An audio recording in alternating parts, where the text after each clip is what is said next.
ಕಸುತ್ತೆ ನಿಮ್ದು ಅಂತ ಗೌತಮ್.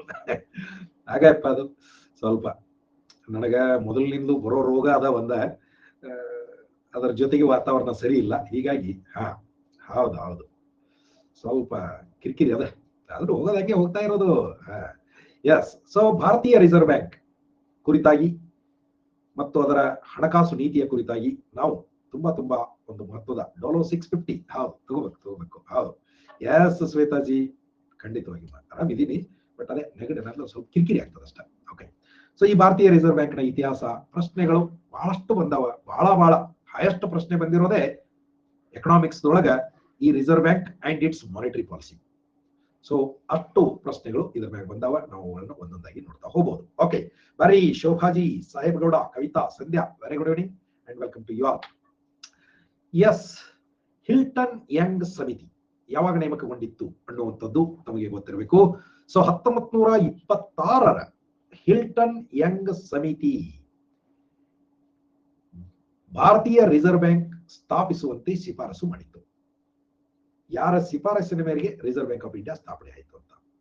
ಸೊ ಈ ಶಿಫಾರಸಿನ ಮೇರೆಗೆ ಭಾರತೀಯ ರಿಸರ್ವ್ ಬ್ಯಾಂಕ್ ಕಾಯ್ದೆ ಬಂದದ್ದು 1934ರ reserve bank of India act.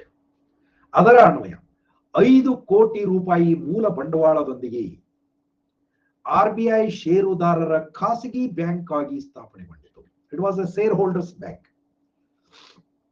ಹೆಂಗೀಗ urban cooperative ಬ್ಯಾಂಕ್ಗಳು ಸ್ಥಾಪನೆ ಆಕವಲ್ಲ, ಹಂಗ with specific responsibility of union bank, central bank of India. ಭಾರತದ ಕೇಂದ್ರ ಬ್ಯಾಂಕ್ನ ಜವಾಬ್ದಾರಿಗಳನ್ನ ಹೊತ್ತುಕೊಂಡಂತಹ ಒಂದು ಖಾಸಗಿ ಬ್ಯಾಂಕ್. ಅದೇಂಗ್ರಿ RBI ಹೆಂಗ್ ಖಾಸಗಿ ಸ್ಥಾಪನೆ ಮಾಡ್ತಾರ ಅಂತ ಕೇಳ್ಬೇಡ್ರಿ. ಖಾಸಗಿ ಅವ್ರು ಏನ್ ಬೇಕಾದ ಮಾಡ್ತಾರ, ಲಾಭ ಐತಿ ಅಂತಂದ್ರೆ. ಇದು ಇಂಟ್ರೆಸ್ಟಿಂಗ್. ಖಾಸಗಿ ಅವರು ಲಾಭ ಐತಿ ಅಂದ್ರೆ ಏನ್ ಬೇಕಾದ್ ಮಾಡ್ತಾರ. ಮತ್ತೆ RBIಗೆ ಎಲ್ಲಿ ಲಾಭ ಐತ್ರಿ ಅಂತ ಕೇಳಿದ್ರೆ ನೀವು ಅದನ್ನು ಗಮನಿಸಿಲ್ಲ ಅಂತ ಅರ್ಥ ಆಗ್ತದೆ. ಸೊ RBIಗೆ ಸರಾಸರಿ ನನ್ನ ಅಂದಾಜು ಪ್ರತಿ ವರ್ಷ ಒಂದು 50,000 ಕೋಟಿ ರೂಪಾಯಿಗಳ ಲಾಭ ಇದೆ. 50,000 ಕೋಟಿ ರೂಪಾಯಿಗಳ ಲಾಭ ನಾ ಹೇಳ್ತಾ ಇರೋದು.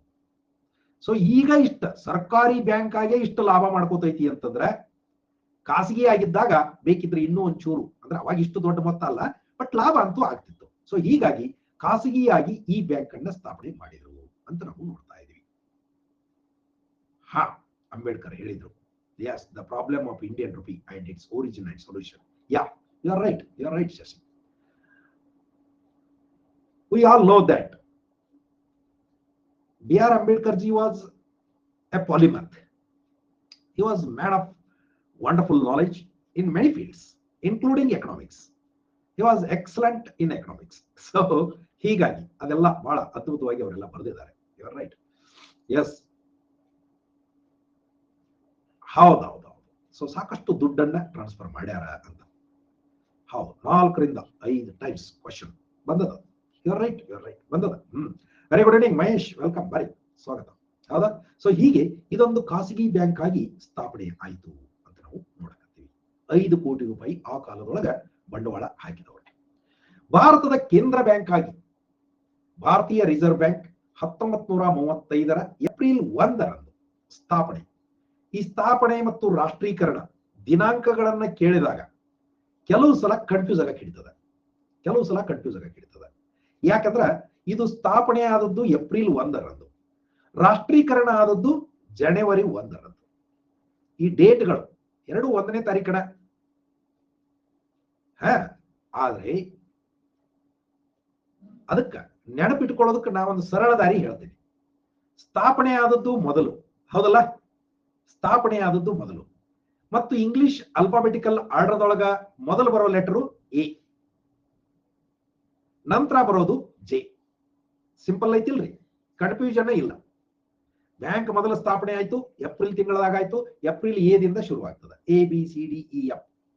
ಜೆ ಆಮೇಲೆ ಬರ್ತೈತಿ, ಹಿಂಗಾಗಿ ಜನವರಿ. ಹೌದಾ? ಸೊ ಹೀಗೆ ಇದು ನಾವು ನೆನಪಿಟ್ಕೊಳ್ಳೋದಕ್ಕೆ ಒಂದು ದಾರಿ. ಏಪ್ರಿಲ್ 1ರಂದು ಬಹಳ ಸಲ ಪ್ರಶ್ನೆ ಬಂದದ ಇದು, RBI ಯಾವತ್ತು ಸ್ಥಾಪನೆ ಆಯ್ತು ಅಂತ. ಇದರ ಆರಂಭಿಕ ಕೇಂದ್ರ ಕಚೇರಿ, ದಿಸ್ ಈಸ್ ಕ್ವೈಟ್ ಇಂಟ್ರೆಸ್ಟಿಂಗ್, ಗಮನಿಸ್ರಿ. ಆರಂಭಿಕ ಕೇಂದ್ರ ಕಚೇರಿ ಕೋಲ್ಕತ್ತಾದಲ್ಲಿ ಇತ್ತು 2 ವರ್ಷ. ಈಗ ಅದರ ಹೆಡ್ ಕ್ವಾರ್ಟರ್ಸ್ ಎಲ್ಲೈತಿ? ಮುಂಬೈದಾಗ ಐತಿ. ಅಲ್ಲಿಗೆ ಯಾವಾಗ ಶಿಫ್ಟ್ ಆಯ್ತು ಅಂದ್ರೆ 1937 ಸೊ ಪ್ರಶ್ನೆ ಹಾಗೆ ಬರ್ಬೋದು. 1935ರಲ್ಲಿ RBI ಸ್ಥಾಪನೆ ಆದಾಗ ಅದರ ಕೇಂದ್ರ ಕಚೇರಿ ಸಾರಿ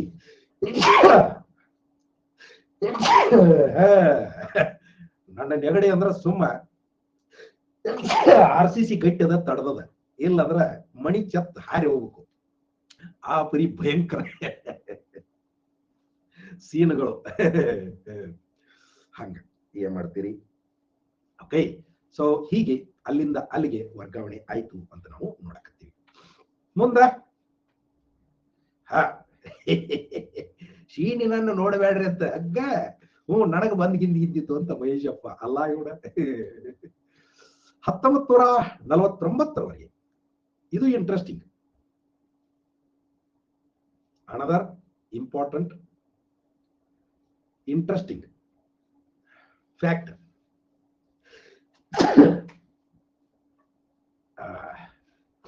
ನೆಗಡಿ ನನಗೆ ಯಾವಾಗಲೂ ಹೋದೆಯಾ ಪಿಶಾಚಿ ಅಂದ್ರೆ ಬಂದೆ ಗವಾಕ್ಷಿಲಿ ಅಂತ. ಹೌದಾ? ಏನ್ ಮಾಡ್ತೀರಿ? ಸೊ ಸಮಸ್ಯೆ ಮೂಗು ಉದ್ದಿರಬಾರದು ಅಂತ ಹೇಳ್ತಾರಂತ. ನಮಗೂ ಹೀಗೆ ಅದರ ಸಮಸ್ಯೆ ಮಂದಿಗೆ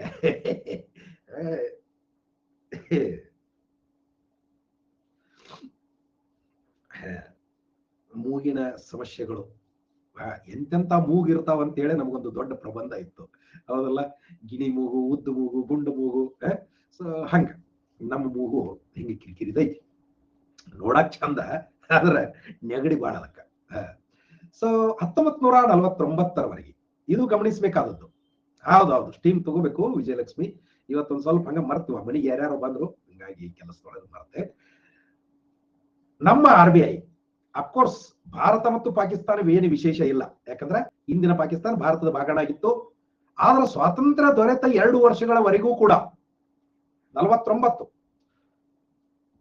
ನೋಡಾಕಿ ಚಂದ, ಸೋದಿದೆ ಕಷ್ಟ. ಅಭಿಲಾಷ ಏನು ಮಾತೆವಾಡಿಂದ ಬಾರಿವ. ಹೌದು, ನಮ್ದು ಬಾಳ್ವೆ ಹಂಗೈತ್ ನೋಡುವ. ಮ್ಯಾನ್ಮಾರ್ಗಳಿಗೂ ಕೇಂದ್ರ ಬ್ಯಾಂಕ್ ಆಗಿ ಕೆಲಸ ಮಾಡಿತು, ಇದು ವಿಶೇಷ. ಮ್ಯಾನ್ಮಾರ್ ದೇಶಕ್ಕೂ ಕೂಡ ನಮ್ಮದೇ ಬ್ಯಾಂಕು ಅಂದ್ರೆ ರಿಸರ್ವ್ ಬ್ಯಾಂಕ್ ಆಫ್ ಇಂಡಿಯಾ ಅಲ್ಲಿನ ಕೇಂದ್ರ ಬ್ಯಾಂಕದ ಕಾರ್ಯಗಳನ್ನು ಮಾಡಿತು ಅಂತ. And as we have already discussed, 1949ರ ಜನವರಿ 1ರಂದು ಇದನ್ನು ರಾಷ್ಟ್ರೀಕರಣ ಮಾಡಲಾಗಿದೆ.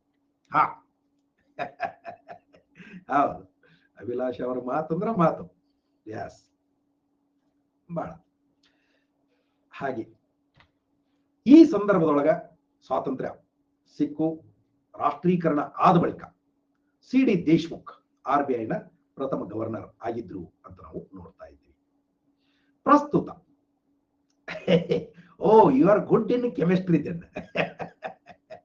You are good in chemistry because ನೆಗಡಿ is also part of a chemistry, ಹೌದಲ್ಲ? Isn't it? ಸೊ ನೆಗಡಿ is part of chemistry. Lighter ವೇನ್ದೊಳಗೆ. RBI ಪ್ರಸ್ತುತ 21 ಜನರ ನಿರ್ದೇಶಕ ಮಂಡಳಿಯ ನಿಯಂತ್ರಣದಲ್ಲಿ ಕಾರ್ಯನಿರ್ವಹಿಸ್ತಾ ಇದೆ. ಸೊ ಬೋರ್ಡ್ ಆಫ್ ಡೈರೆಕ್ಟರ್ಸ್ 21 ಜನ, ಯಾವುದಕ್ಕೆ? RBIಗೆ, ಇನ್ಕ್ಲೂಡಿಂಗ್ ಗವರ್ನರ್. ಈ 21 ಅಲ್ಲ ಭೌತ ರಾಸಾಯನಿಕ ಪ್ರಕ್ರಿಯೆ ಈಸ್ ಈಕ್ವಲ್ ಟು ನೆಗಡಿ. ಗ್ರೇಟ್ ಬಿಡುವ. ಸೊ ಇದು ನೀ ಹೇಳೋ ಲೆಕ್ಕ ನೋಡಿದ್ರೆ ಇದ್ರ ಮ್ಯಾಗ ಒಂದು PhD ಮಾಡಬಹುದು ಅನ್ನೋಷ್ಟು ವಿಷಯ ಐತಿ ಅಂದಂಗ ಆತು. ಈ 21 ಜನರೊಳಗ ಸರ್ಕಾರದ ನಿಯಂತ್ರಣ ಹೆಂಗೈತಿ ಅನ್ನೋದನ್ನ ತಾವು ಗಮನಿಸ್ಬೇಕಿಲ್ಲಿ. RBI ಮ್ಯಾಗ ಹೆಂಗ್ ನಿಯಂತ್ರಣ ಐತಿ ನೋಡ್ರಿ. 21 ಜನರಲ್ಲಿ ಒಬ್ಬ ಗವರ್ನರ್ ಶಕ್ತಿಕಾಂತ್ ದಾಸ್ ಸರ್, 4 ಜನ ಉಪ ಗವರ್ನರ್ಗಳು, 4 RBIನ ಪ್ರಾದೇಶಿಕ ಕಚೇರಿಗಳ ನಿರ್ದೇಶಕರು. ಪ್ರಾದೇಶಿಕ ಕಚೇರಿಗಳು ಅಂತ ಬರ್ತಾವ. ಹೌದು, ಪ್ರಾದೇಶಿಕ ಕಚೇರಿಗಳು ಇವು ಭಾರತದ ಬಹುತೇಕ ಎಲ್ಲಾ ರಾಜ್ಯಗಳ ರಾಜಧಾನಿಗಳಲ್ಲಿ ಪ್ರಾದೇಶಿಕ ಕಚೇರಿಗಳು ಅಂತ ಇರ್ತಾವ. RBIನ ಪ್ರಾದೇಶಿಕ ಕಚೇರಿ ನಮ್ಮ ಬೆಂಗಳೂರಾಗೂ ಐತಿ. ಹಾಗೆ 4 ಜನ, 10 ಜನ ಸರ್ಕಾರದಿಂದ ನೇಮಕಗೊಂಡ ನಿರ್ದೇಶಕರು ಮತ್ತು 2 ಹಣಕಾಸು ಸಚಿವಾಲಯದಿಂದ ನೇಮಕಗೊಂಡ ನಿರ್ದೇಶಕರು ಶೇರ್ ಇರುತ್ತಾರೆ. ನೋಡ್ರಿ, ಇಲ್ಲಿ ಹೇಗೆ ಏನೇ ಮಾಡಿದ್ರು ಕೂಡ ಸರ್ಕಾರದಿಂದ ನೇಮಕಗೊಂಡವರು, ಅಫ್ಕೋರ್ಸ್ ಗವರ್ನರ್ ಕೂಡ ಸರ್ಕಾರದಿಂದಲೇ ನೇಮಕಗೊಂಡಿರ್ತಾರೆ. ಒಂದ್ ವೇಳೆ ಇಲ್ಲಿ ಬಂದ ಬಳಿಕ ಕೆಲವು ಸಲ ಹಂಗಾಗ್ಯಾವ, ತಾವು ಹಿಂದೆ ನೋಡಿದಿರಿ. ರಘುರಾಮ್ ರಾಜನ್ ಇದ್ದಾಗ, ಊರ್ಜಿತ್ ಪಟೇಲ್ ಇದ್ದಾಗ ಸರ್ಕಾರಕ್ಕೂ ಮತ್ತು ಗವರ್ನರ್ಗಳ ನಡುವೆ ತಿಕ್ಕಾಟ ಬರ್ತಿತ್ತು, ಘರ್ಷಣೆಗಳು, ಭಿನ್ನಾಭಿಪ್ರಾಯಗಳು. ಇವರು ನಮ್ಮ ಪ್ರಕಾರ ಇದು ಸರಿ, ನಾವು ಹಿಂಗ ಮಾಡ್ತೀವಿ ಅಂತ RBI ಗವರ್ನರ್, ಕೇಂದ್ರ ಸರ್ಕಾರ ಅದು ಹಂಗಲ್ಲ, ನಮಗೆ ಹಿಂಗ ಬೇಕು ಅಂತ ಅದು ಹೇಳೋದು. ಹಿಂಗಾದಾಗ ಕೆಲವು ಸಲ ಘರ್ಷಣೆ ಉಂಟಾಗ್ತದೆ. ಬಟ್ ಅಂತ ಘರ್ಷಣೆ ಅಂತ ಬಂದಾಗ ಇಲ್ಲಿ ಬಹುಮತದ ನಿರ್ಣಯ ತೆಗೆದುಕೊಳ್ಳಬೇಕಾಗಿರೋದ್ರಿಂದ ಗಮನಿಸರಿ, 10 ಜನ ಸರ್ಕಾರದಿಂದ ನೇಮಕಗೊಂಡ ನಿರ್ದೇಶಕರು ಇರ್ತಾರೆ, 2 ಹಣಕಾಸು ಸಚಿವಾಲಯದಿಂದ. ಅಂದ್ರ ಅಲ್ಲಿಗೆ 21 ಮಂದಿ ಒಳಗ 12 ಮಂದಿ ಸರ್ಕಾರದವರ ಅದಾರ. ಹಿಂಗಾಗಿ ಸರ್ಕಾರಕ್ಕೆ ಮೆಜಾರಿಟಿ ಇರ್ತದೆ, ಸೊ ಅದಕ್ಕೆ ಬೇಕನಿಸಿದಂತ ನಿರ್ಣಯಗಳನ್ನ ಇಲ್ಲಿ ಅಂಗೀಕರಿಸಿಕೊಳ್ಳೋದಕ್ಕೆ ಸಾಧ್ಯ ಇರ್ತದೆ ಅನ್ನೋದನ್ನ ಅದರ ರಚನೆಯ ದೃಷ್ಟಿಯಿಂದ ನಾವು ನೋಡಬೇಕು. ಹೌದಾ? ಇದಿಷ್ಟು RBI ನ ಬ್ಯಾಕ್ ಗ್ರೌಂಡ್ ಮತ್ತು ಒಂದು ಮಾಹಿತಿ. ಈಗ ಅದರ ಕಾರ್ಯಗಳು ತುಂಬಾ ಮಹತ್ವದ ಕಾರ್ಯ. ಜಗತ್ತಿನ ಎಲ್ಲಾ ಕೇಂದ್ರ ಬ್ಯಾಂಕುಗಳ ಮೊದಲ ಕಾರ್ಯ ಯಾವುದಪ್ಪ? ನೋಟುಗಳನ್ನ ಮುದ್ರಿಸುವುದು. ಎಸ್, ಈ ನೋಟುಗಳನ್ನ ಮುದ್ರಿಸುವ ಕೆಲಸದ ಕುರಿತಾಗಿ ಮುಂದೆ ತುಂಬಾ ವಿವರವಾಗಿ ನಾವು ನೋಡೋರಿದ್ದೀವಿ. ಇದೇ ಸೆಕ್ಷನ್ದೊಳಗ, ಇದೇ ಟಾಪಿಕ್ ಇದ್ರೊಳಗ, ಕ್ಲಾಸ್ನೊಳಗ ಹೆಚ್ಚು ವಿವರವಾಗಿ ನೋಡೋರಿದ್ದೀವಿ. ನೋಟುಗಳನ್ನ ಎಲ್ಲೆಲ್ಲಿ ಮುದ್ರಿಸಲಾಗ್ತದೆ, ಯಾವ ಡೆನಾಮಿನೇಷನ್, ಅದಕ್ಕೆ ಪೇಪರ್ ಎಲ್ಲಿಂದ ಬರ್ತದೆ, ಯಾವುದರಿಂದ ಪೇಪರ್ ತಯಾರು ಮಾಡ್ತಾರೆ, ಇತ್ಯಾದಿ. ಆ ಬ್ಯಾಕ್ ಬೇಕಾ ತೋರಿ. ಸೊ ಈ ನೋಟು ಮುದ್ರಣ ಅನ್ನುವಂಥದ್ದು ಜಗತ್ತಿನ ಎಲ್ಲಾ ಕೇಂದ್ರ ಬ್ಯಾಂಕುಗಳ ಪ್ರಥಮ ಕರ್ತವ್ಯ.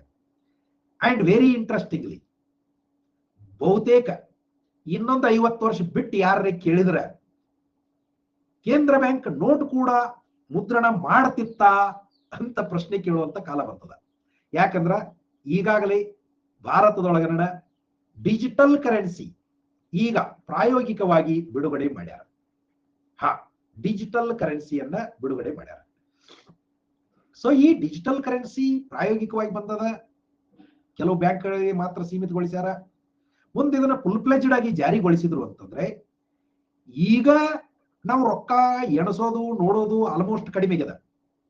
ರೊಕ್ಕ ನೋಡೋದು ಎಣಸೋದು just it is account adjustment. ಈಗ ರೊಕ್ಕ ಅಂದ್ರ ಅಕೌಂಟ್ ಅಡ್ಜಸ್ಟ್ಮೆಂಟ್. ನನ್ ಪಗಾರ ಬರ್ತದ, ಬ್ಯಾಂಕಿಗೆ ಜಮಾ ಆಗ್ತದ, ಬರ್ತದಂದ್ರೆ ಎಲ್ಲಿ ಬರ್ತದ ಇಲ್ಲೋ ಗೊತ್ತಿಲ್ಲ, ಬಟ್ ನನ್ನ ಖಾತೆ ಒಳಗ ಜಮಾ ಅಂತ ತೋರಿಸ್ತದ ಅಷ್ಟೇ. ಅಲ್ಲಿದ್ದು ನಾನು ಹೌದು ಸಾಲಕ್ಕೆ ಒಂದಿಷ್ಟು ಹೋಗ್ತದ, ಖರ್ಚು ಮಾಡೋದು ಅಂತಂದ್ರೆ ಯಾರಿಗೋ ಚೆಕ್ ಒಂದಿಷ್ಟು ಕೊಡ್ತೀವಿ, ಇಲ್ಲ ಅಂದ್ರೆ ಈ ಫೋನ್ ಪೇ ಬಳಸ್ತೀವಿ. ಒಟ್ಟ ನೋಟ್ ನೋಡಿ ಎಣಿಸಿ ಮಡಿಚಿಟ್ಟುಕೊಂಡು ಆ ಸೀನ ಕಡಿಮೆ ಆಗತ್ತದ. ATMಗಳು ಬಿಕೋಣಕತ್ತಾವ ಈಗ.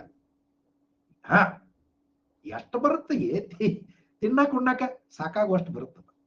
ಸಾಕಲ್ಲ, ಜೀವನದಾಗ ಮತ್ತೇನ್ ಬೇಕಾಗ್ಯದ, ತಿನ್ನಾಕ ಉಣ್ಣಾಕ ಬೇಕು, ಅಷ್ಟು ಬರ್ತದೆ. ನಿನ್ನಂಗ ಚಿನ್ನದ ವ್ಯಾಪಾರಿ ಅಲ್ಪ ನಾವು ಮಹೇಶಪ್ಪ, ಚಿನ್ನದ ವ್ಯಾಪಾರಿ ಅಲ್ಲ, ಸಾಧಾರಣ ಮನುಷ್ಯ. ಸೊ ಈ ನೋಟುಗಳನ್ನು ಮುದ್ರಿಸುವುದು ಅಫ್ಕೋರ್ಸ್ ಇಲ್ಲಿವರೆಗೂ ತುಂಬಾ ಮಹತ್ವದ ಒಂದು ಕರ್ತವ್ಯ, ಪ್ರಾಥಮಿಕ ಸಾಂಪ್ರದಾಯಿಕ ಕಾರ್ಯ. ಅದರೊಳಗೆ ಮೋಸ್ಟ್ ಇಂಪಾರ್ಟೆಂಟ್ ಅಂತಂದ್ರೆ ನೋಟುಗಳನ್ನು ಮುದ್ರಿಸೋದು. ಇದರ ಬಗ್ಗೆ ಹೆಚ್ಚಿನ ಮಾಹಿತಿಯನ್ನು ನಾವು ಮುಂದೆ ನೋಡೋರಿದ್ದೀವಿ. ಇಲ್ಲಿ ಬರ್ತ ಬ್ಯಾಂಕ್ ನೋಟುಗಳು ಮತ್ತು ನಾಣ್ಯಗಳನ್ನ ಎಲ್ಲಿ ಮುದ್ರಿಸಲಾಗ್ತದೆ, ಈ ಒಂದು ಪ್ರಾಥಮಿಕ ತಿಳುವಳಿಕೆ ನಿಮಗೆ ಬೇಕು. ಬ್ಯಾಂಕ್ ನೋಟುಗಳನ್ನ 4 5 ಹಂಗ್ ನೋಡಿದ್ರೆ, ಬಟ್ ಆಕ್ಚುಲಿ 4 ಕಡೆ ಅಂತೂ ನಾವು ನೋಡಕತ್ತೀವಿ. 4 ಕರೆನ್ಸಿ ಮುದ್ರಣಾಲಯಗಳಲ್ಲಿ ಮುದ್ರಿಸಲಾಗುತ್ತದೆ. 5ನೇದು ಒಂದೈತೆ, ಯಾವುದು ಅಂತ ನಾವು ನೋಡ್ಬೋದು. ಈಗ ಮೊದಲು ಇವು 4 ಯಾವುವು ನೋಡ. ಈ ಸಂಸ್ಥೆ ಮಣ್ಣೆಲ್ಲೋ ಪ್ರಶ್ನೆ ಕೇಳ್ಯಾರ, ಅದಕ್ಕಾಗಿ ಇದು ಗಮನಿಸಬೇಕು ನೀವು. ಈ ಕರೆನ್ಸಿ ಮುದ್ರಣಾಲಯಗಳು ಒಂದೊಂದು ಸಂಸ್ಥೆಯ ಅಡಿಯಲ್ಲಿ ಕೆಲಸ ಮಾಡ್ತಾವ. 4 ಕರೆನ್ಸಿ ನೋಟುಗಳನ್ನ ಮುದ್ರಿಸುವ ಘಟಕಗಳ ಪೈಕಿ 2 ಭಾರತ ಸರ್ಕಾರದ security printing and minting corporation of India limited, ಇದೊಂದು company. Security printing and minting corporation of India limited, ಈ ಕಂಪನಿಯ ಅಡಿಯಲ್ಲಿ 2 ಮುದ್ರಣಾಲಯಗಳು ಕೆಲಸ ಮಾಡ್ತಾವೆ. ಇನ್ನು 2 ರಿಸರ್ವ್ ಬ್ಯಾಂಕ್ನ ಸಂಪೂರ್ಣ ಮಾಲೀಕತ್ವದ ಅಂಗಸಂಸ್ಥೆ ಯಾವ? Bharatiya reserve bank note Mudran private limited, RRB NMPL ಇವನು ಎರಡು ಶಾರ್ಟ್ ಫಾರ್ಮ್ಗಳನ್ನು ಬರೆದಿಟ್ಕೊಂಡ್ಬಿಡ್ರಿ. SPMCIL, RRB, NMPL ಬರೆದಿಟ್ಕೊಂಡ್ಬಿಡ್ರಿ. ಸೊ ದಟ್ ನಿಮ್ಗೊಂದು ಐಡಿಯಾ ಇರ್ತದೆ ನೋಟು ಮುದ್ರಣಗಳನ್ನ ಎರಡು ಕಡೆ. How next question. Yes 100% Abhilasha. Highest questions ನಾನು ನಿಮಗೆ ತೋರಿಸ್ತೀನಿ ಆಮೇಲೆ. SPMCIL ನ ಕರೆನ್ಸಿ ಪ್ರೆಸ್ಗಳು ಒಂದು ನಾಸಿಕ್ ಮಹಾರಾಷ್ಟ್ರ, ಮತ್ತೊಂದು ದೇವಾಸ್ ಮಧ್ಯಪ್ರದೇಶ್. SPMCIL ನ ಕರೆನ್ಸಿಗಳು ಯಾವು ಎಲ್ಲಿದಾವ ಅಂತ ನೋಡಿ. SPMCIL ನ ಕರೆನ್ಸಿ ಪ್ರೆಸ್ಗಳು ನಾಸಿಕ್ ಮತ್ತು ದೇವಾಸ್. ನಾಸಿಕ್ ಮಹಾರಾಷ್ಟ್ರ, ದೇವಾಸ್ ಮಧ್ಯಪ್ರದೇಶ್. ಹೌದಾ? Yes. RRB reserve bank note Mudran private limited ಏನಾಗಿದೆ ಇದಕ್ಕೆ? Bharatiya reserve bank note Mudran private limited. ಇದ್ರು ಎರಡು ಮುದ್ರಣಾಲಯಗಳು ಎಲ್ಲಿದಾವ? ಮೈಸೂರು ನಮ್ಮ ಕರ್ನಾಟಕ ಮತ್ತು ಸಾಲ್ಬೋಡಿ. ಇವನು ದಿಕ್ಕು ತೋರಿಸಿ ಹೇಳ್ಯಾರ ಇವರು, ಪಶ್ಚಿಮ ಭಾರತ, ಪೂರ್ವ ಭಾರತ, ದಕ್ಷಿಣ ಭಾರತ, ಮಧ್ಯ ಭಾರತ ಅಂತ ಹೇಳಿ. ಸೊ ಲೊಕೇಶನ್ಗಳು ನಮಗೆ ಗೊತ್ತದಾವ. ಮೈಸೂರು ಕರ್ನಾಟಕ, ಸಾಲ್ಬೋನಿ ಪಶ್ಚಿಮ ಬಂಗಾಳ ಅಲ್ಲಿದಾವ. ನಾಣ್ಯಗಳನ್ನ ಎಲ್ಲಿ ಮುದ್ರಿಸಲಾಗ್ತದೆ? ಇವುಗಳನ್ನ ಮಿಂಟಿಂಗ್ ಅಂತ ಕರೀತಾರೆ. ವೆಸ್ಟ್ ಬೆಂಗಾಲ್ ಹೇಳಿದ್ನಲ್ಲ ಮಹೇಶಪ್ಪ. ಸಾಲ್ಬೋನಿ ವೆಸ್ಟ್ ಬೆಂಗಾಲ್, ಸರಿನಾ? ನಾಣ್ಯಗಳನ್ನ ಈ SPMCIL ಒಡೆತನದ ಅಂದ್ರೆ ಸರ್ಕಾರಿ ಒಡೆತನದ 4 ಟಂಕಸಾಲೆಗಳಲ್ಲಿ ಮುದ್ರಿಸಲಾಗ್ತದೆ. ಟಂಕಸಾಲೆಗಳು ಮಿಂಟಿಂಗ್ ಯೂನಿಟ್ಸ್ ಅಂತ ಕರೀತಾರೆ. ಟಂಕಸಾಲೆ ಅಂದ್ರೆ ಟಂಕಿಸುವುದು, ಅಂದ್ರೆ ನೋಟುಗಳ ಮೇಲೆ ಏನ್ ಚಿತ್ರ ಹಾಕ್ತಾರಲ್ಲ ಅದನ್ನ ಮೊದಲಿನ ಕಾಲದಿಂದಲೂ ಟಂಕಿಸುವುದು ಅಂತ ಕರ್ಕೊತ ಬಂದ. ಮೊದಲು ಹಂಗಾಯ್ತು ಪದ್ಧತಿ, ನಿಮ್ಗೆ ಗೊತ್ತದ. ಹಳೆ ಕಾಲದ ನಾಣ್ಯಗಳು ಜಸ್ಟ್ ಅದ್ರ ಮ್ಯಾಗ ಒಂದು ಇಂಪ್ರಿಂಟ್ ಹಾಕುವಂತದಕ್ಕೆ ಮಿಂಟಿಂಗ್ ಅಂತ ಕರೀತಾರೆ. ಟಂಕಸಾಲೆಗಳು ಎಲ್ಲೆಲ್ಲದಾವ ಅಂತ ಕೇಳಿದ್ರೆ ಮುಂಬೈ, ಹೈದರಾಬಾದ್, ಕೋಲ್ಕತ್ತಾ ಮತ್ತು ನೋಯ್ಡಾ. ಮಹಾರಾಷ್ಟ್ರ, ತೆಲಂಗಾಣ, ಪಶ್ಚಿಮ Bangala, Uttar Pradesh. Punch mark point Saheb ನೋಡ್ರಿ ಅಂತ ಅಚ್ಚು ಹಾಕೋದು. ಹೌದು. ಕಾಯಿನ್ಸ್ ಮಿಂಟಿಂಗ್ ಪೂಜಾ. ಕಾಯಿನ್ಸ್ ಮಿಂಟಿಂಗ್ ಎಲ್ಲೆಲ್ಲಿ ಆಕೈತಿ ಅಂದ್ರೆ 4 ಸ್ಥಳಗಳಲ್ಲಿ ಆಗುತ್ತದೆ. ಇವೆಲ್ಲವನ್ನು SPMCIL ಅಂಡರ್ದೊಳಗ ಅದಾವ. So SPMCIL securities printing and minting corporation of India limited ಅಂತ ಹೇಳಿದೀನಿ, ಬರೆದಿಟ್ಕೊಳ್ಳಿ. ಸರಿನಾ? ಎಸ್. ಇದು ಪ್ರಥಮ ಕರ್ತವ್ಯ, ಬ್ಯಾಂಕ್ ನೋಟುಗಳನ್ನು ಮುದ್ರಿಸುವುದು ಎಲ್ಲೆಲ್ಲಿ ಅಂತ. ಅಂಡ್ ಅಫ್ಕೋರ್ಸ್ ಇದರ ಜೊತೆಗೆ ಬೆಂಗಳೂರೊಳಗೂ ಒಂದು ಭಾರತ ಸರ್ಕಾರದ ಹಣಕಾಸು ಸಚಿವಾಲಯದ ನೇರ ನಿಯಂತ್ರಣದಲ್ಲಿ, ನೇರ ನಿಯಂತ್ರಣದೊಳಗ ಬೆಂಗಳೂರೊಳಗೊಂದು ಭಾರತೀಯ ಬ್ಯಾಂಕ್ ನೋಟ್ ಮುದ್ರಣಾಲಯ ಅಂತದ. ಬೆಂಗಳೂರೊಳಗೂ ಅಂತದ. ಅದು ನೇರವಾಗಿ ಕೇಂದ್ರ ಸರ್ಕಾರದ ಹಣಕಾಸು ಸಚಿವಾಲಯದ ಅಡಿಯಲ್ಲಿ ಬರ್ತದೆ. ಅಂಡ್ ಅಫ್ಕೋರ್ಸ್ ಈ SPMCIL ಕೂಡ ಹಣಕಾಸು ಸಚಿವಾಲಯದ ಅಡಿಯಲ್ಲಿ ಇರುವಂತಹ ಒಂದು ವ್ಯವಸ್ಥೆ. ಏನಾಯ್ತು ಯಪ್ಪ ಅಲ್ಲ ಇವಣ? ಏನಿದು? ಅಲ್ಲ ಇವಣ? Okay sorry.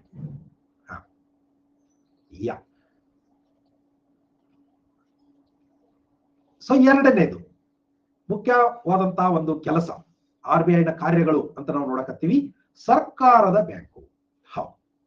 ಸರ್ಕಾರದ ಬ್ಯಾಂಕು ಯಾವ ಅರ್ಥದಲ್ಲಿ ಸರ್ಕಾರದ bank?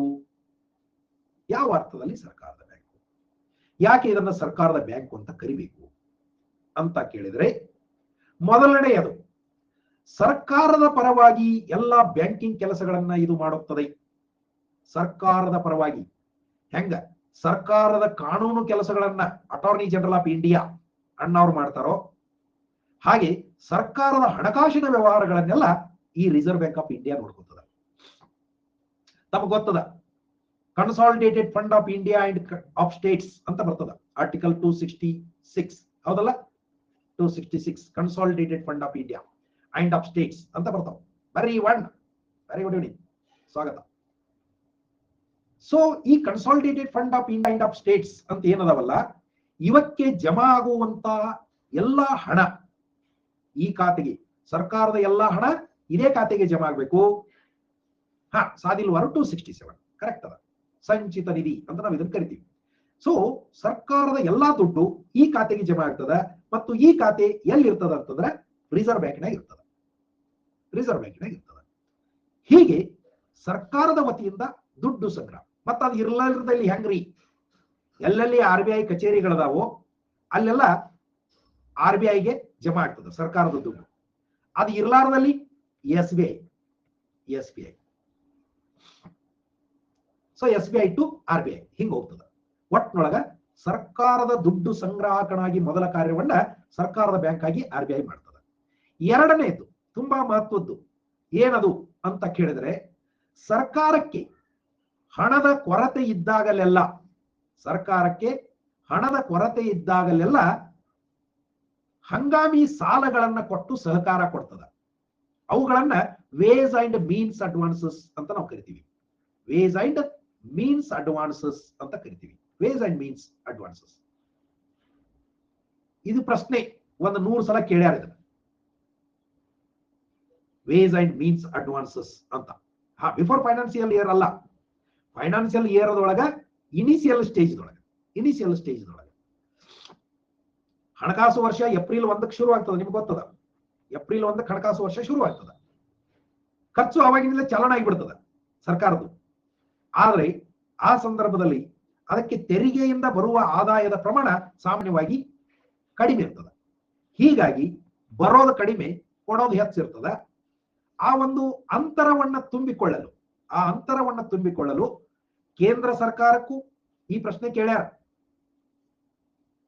Ways and means advances ಅನ್ನ ಕೇವಲ ಕೇಂದ್ರ ಸರ್ಕಾರಕ್ಕೆ ಮಾತ್ರ ಕೊಡಲಾಗುತ್ತದೆ, ಕೇಂದ್ರ ಮತ್ತು ರಾಜ್ಯಗಳ ಎರಡಿಗೂ ಕೊಡಲಾಗುತ್ತದೆ.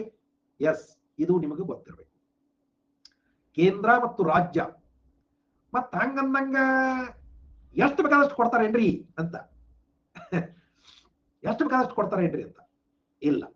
ಇದಕ್ಕೊಂದು ಲಿಮಿಟ್ ಹಾಕೊಂಡಿರ್ತದೆ. ಇದು RBI ಇದ್ದು ಲಿಮಿಟ್ ಹಾಕೊಂಡಿರ್ತದೆ. ಯಾಕೆಂದ್ರೆ ಇವರೇನು ಎಷ್ಟು ಬೇಕಾಟ ಕೊಟ್ರೆ ತಗೊಳ್ಳೋ ಮಕ್ಕಳ ಯಾರು ಸರ್ಕಾರದವರು, ಇವ್ರು ಕೇಳಿದಂಗೆ ಕೊಡೋದಿಲ್ಲ.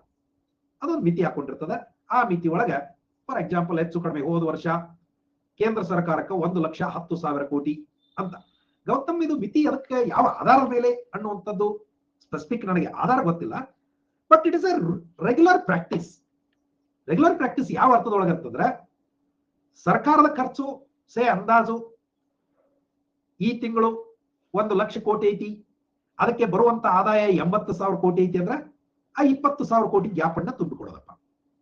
ಮುಂದಿನ ತಿಂಗಳು ಆ ಗ್ಯಾಪ್ 15 ಕೋಟಿ ಆಗ್ಬಹುದು, ಅದನ್ನು ತುಂಬಿಕೊಡೋದಪ್ಪ. ಅದರ ಮುಂದಿನ ತಿಂಗಳು 10 ಕೋಟಿ ಆಗ್ಬಹುದು, ಅದನ್ನು ತುಂಬಿಕೊಡೋದು. ಸೊ ಹಿಂಗ ಒಂದು ವರ್ಷಕ್ಕೆ ಸುಮಾರು 1,00,000 ಕೋಟಿ ಕೇಂದ್ರ ಸರ್ಕಾರಕ್ಕೆ, ರಾಜ್ಯಗಳಿಗೆ ಎಕ್ಸಾಕ್ಟ್ ಫಿಗರ್ ಬೇಕಂದ್ರೆ ಹೇಳ್ತೀನಿ ನಾನು. ಮತ್ತದು ವರ್ಷದಿಂದ ವರ್ಷಕ್ಕೆ ಚೇಂಜ್ ಆಗ್ತದೆ, ಫಿಕ್ಸ್ಡ್ ಇಲ್ಲ. ಇದು ವರ್ಷದಿಂದ ವರ್ಷಕ್ಕೆ ಚೇಂಜ್ ಆಗ್ತದೆ. ಓಕೆನಾ? ಸೊ ಹೀಗೆ ಇದು ಹೆಚ್ಚು ಕಡಿಮೆ ಆಗ್ತದೆ. ವೇಸ್ ಅಂಡ್ ಮೀನ್ಸ್ ಅಡ್ವಾನ್ಸಸ್ ಅನ್ನು ಕೊಡುವ ಮೂಲಕ ಎರಡನೇ ಕೆಲಸ ಸರ್ಕಾರದ ಬ್ಯಾಂಕು ಆಗಿ.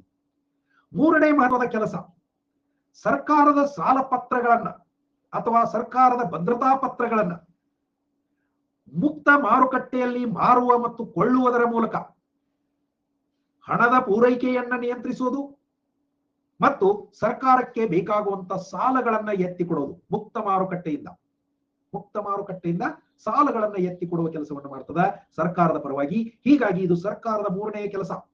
ಬರ್ಕೊಳಕತ್ತೀರಿ ಅಂದ್ಕೊಂಡೇನಿ, ಇಲ್ಲಂದ್ರೆ ನೆನಕೊಳ್ಳೋದಿಲ್ಲ. ಹೌದಾ? ಒಂದ್ ಈಟ್ ಸಣ್ಣದಾಗಿ ಒಂದು ಸಾಲರೆ ಬರ್ಕೊಂಡ್ಬಿಡೋದು. ಸೊ ಸರ್ಕಾರದ ಭದ್ರತಾ ಪತ್ರಗಳನ್ನ ಮಾರುವ ಮತ್ತು ಕೊಳ್ಳುವ, ಇದು ಎಷ್ಟನೇದಾತು? ಮೂರನೇ ಪ್ರಮುಖ ಕಾರ್ಯ ಸರ್ಕಾರದ ಬ್ಯಾಂಕ್ ಆಗಿ.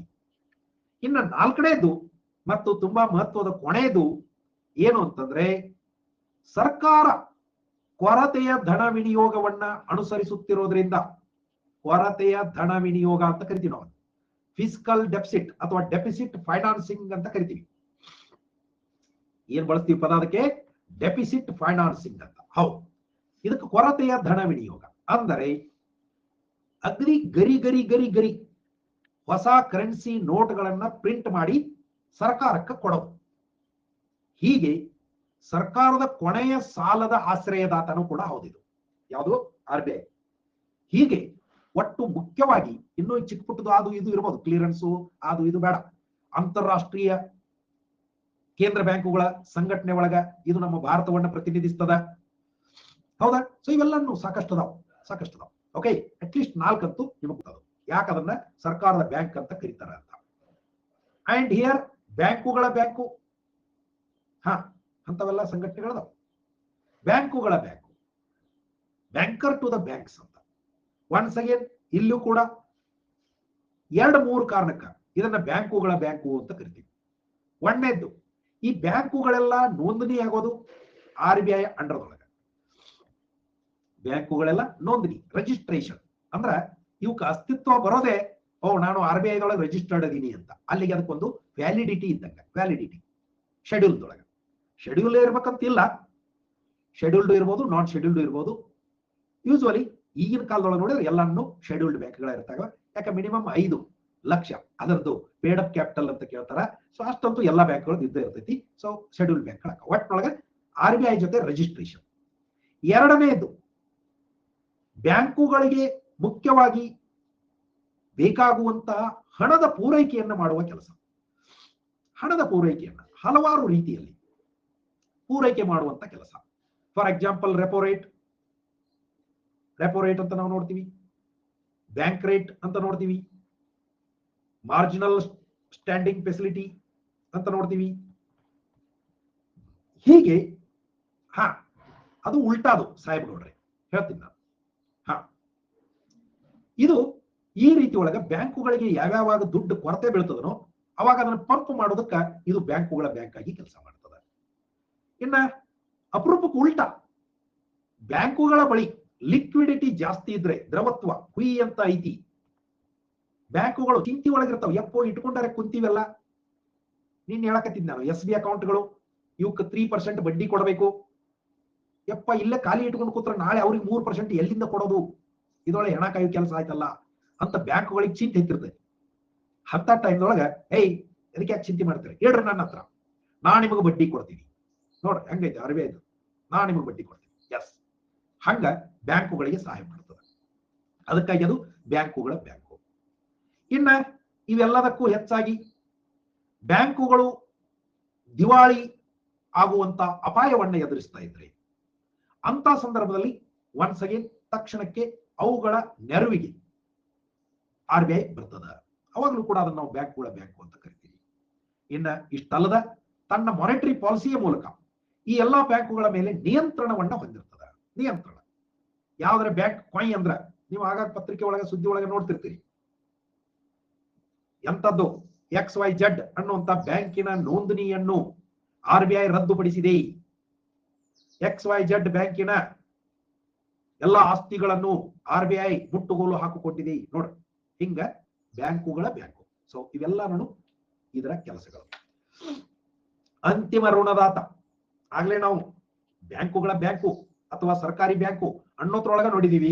ಇಲ್ಲಿ ಅಂತಿಮ ಋಣದಾತ ಯಾರ್ಯಾರಿಗೆ ಅಂತಂದ್ರೆ, ಒಂದು ಕಡೆ ಗವರ್ಮೆಂಟ್ಗೆ ಅಂತಿಮ ಋಣದಾತ, ಮತ್ತೊಂದು ಕಡೆ ಬ್ಯಾಂಕುಗಳಿಗೆ ಅಂತಿಮ ಋಣದಾತ.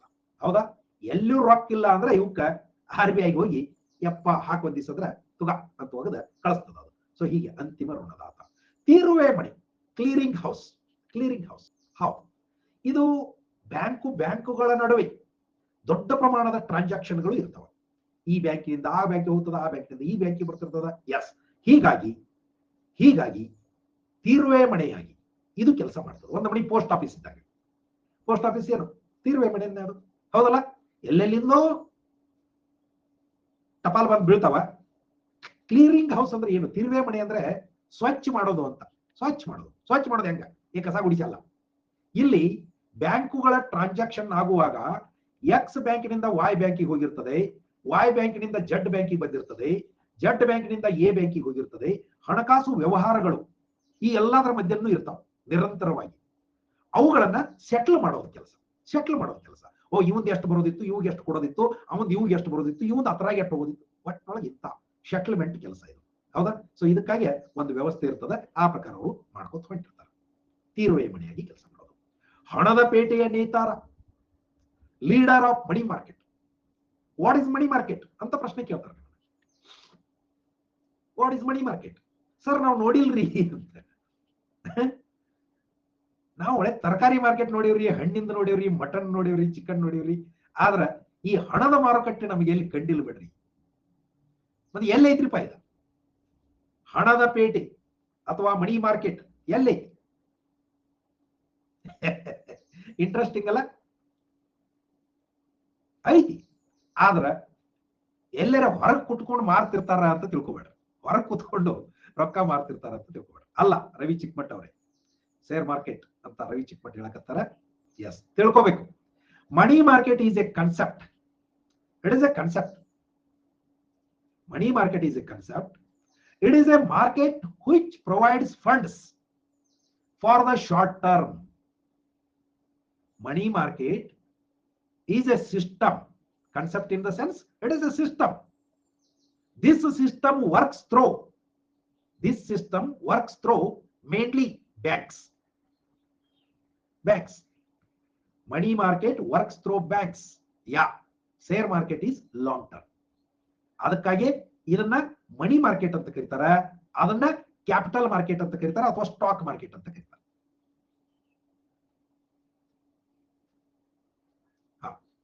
ತೀರ್ವೆ ಮನೆ, ಶೋಭಾ ಹೇಳಿದ್ನಲ್ಲ, ಕ್ಲಿಯರಿಂಗ್ ಹೌಸ್ ಅನ್ನುವಂತ ಕೆಲಸ ಏನು ಅಂದ್ರೆ, ಇದೊಂದು RBI ಅನ್ನೋದು ಹೆಡ್ ಬ್ಯಾಂಕ್ ಇದ್ದಂಗ. ನಿಮ್ಗ ಇದನ್ನ ಎಷ್ಟು ಸರಳ ಮಾಡಿ ನಾ ಹೇಳ್ಬೇಕು ಅಂತಂದ್ರೆ, ಫಾರ್ ಎಕ್ಸಾಂಪಲ್, ನೀವು ಪೋಸ್ಟ್ ಆಫೀಸ್ ಅನ್ನ ನೋಡಿರ್ತೀರಿ, ಅಥವಾ ಅದನ್ನ ತಲೆಯಾಗ ವಿಜುವಲೈಸ್ ಮಾಡ್ಕೊಡ್ರಿ. ಈಗ ಒಂದು ದೊಡ್ಡ ನಗರಕ್ಕೆ ಬರೋ ಪೋಸ್ಟ್ಗಳು ಟಪಾಲ್ದೊಳಗ, ಈಗ ಮುಂಬೈ, ಧಾರವಾಡ, ಬೆಂಗಳೂರು ಅಂದ ತಕ್ಷಣ ಬೆಳಗಾವಿಯಿಂದ ಒಂದು ಟಪಾಲ್ ಏನ್ ಮಾಡಿಬಿಟ್ಟಿರ್ತಾರ, ಒಂದು ಚಿಲ್ಲಾಗ ಹಾಕಿ ಕೊಟ್ಬಿಟ್ಟಿರ್ತಾರ. ಆದ್ರೆ ಧಾರವಾಡಕ್ಕೆ ಬಂದು ನೋಡಿದ್ರ 8 ಪೋಸ್ಟ್ ಆಫೀಸ್ ಇರ್ತಾವ. ಆ ಒಂದು ಬೆಳಗಾವದಿಂದ ಬಂದಿರೋ ಒಂದು ದೊಡ್ಡ ಚೀಲದಾಗಿನೋ ಪತ್ರ ಎಲ್ಲ ಹಿಂಗ ಸುರುತ್ತಾರ.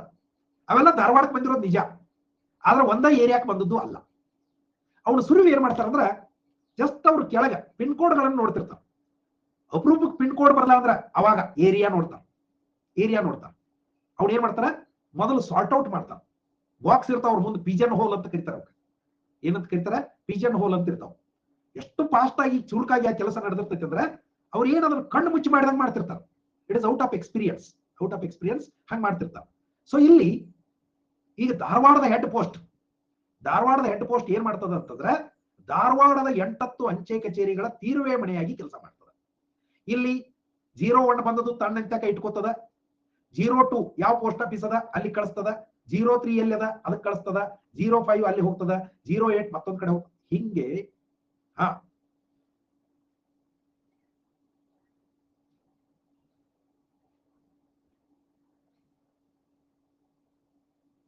ನೋ ಏನ್ ಹೇಳಕತ್ತೀರಿ ಗೊತ್ತಾಗಲ್ಲ ನನಗೆ. SBI ಇಂದ CBIಗೆ, ಸೆಂಟ್ರಲ್ ಬ್ಯಾಂಕ್ ಆಫ್ ಇಂಡಿಯಾಗಿನಾ? CBI ಅಂದ್ರೆ ಏನು? ಬ್ಯಾಂಕ್ ಹೇಳಕತ್ತಿರೋದಿಲ್ಲ ನೀವು, Shashi. Yeah, that is what I am also telling. ನಾ ಇಲ್ಲಿ ಅದನ್ನ ಹೇಳಿದ್ದು, ಎಕ್ಸ್ ಬ್ಯಾಂಕ್ ಇಂದು ವೈಗೆ, ವೈ ಬ್ಯಾಂಕಿನಿಂದ ಜಡ್ಗೆ, ಜಡ್ದಿಂದ ಎಗೆ ರಿಲೇಷನ್ ಇರ್ತದ. ಹಣಕಾಸು ಸೆಟಲ್ಮೆಂಟ್ ಇರ್ತದ. ಸಿಂಪಲ್ ಆಗಿರಪ್ಪ.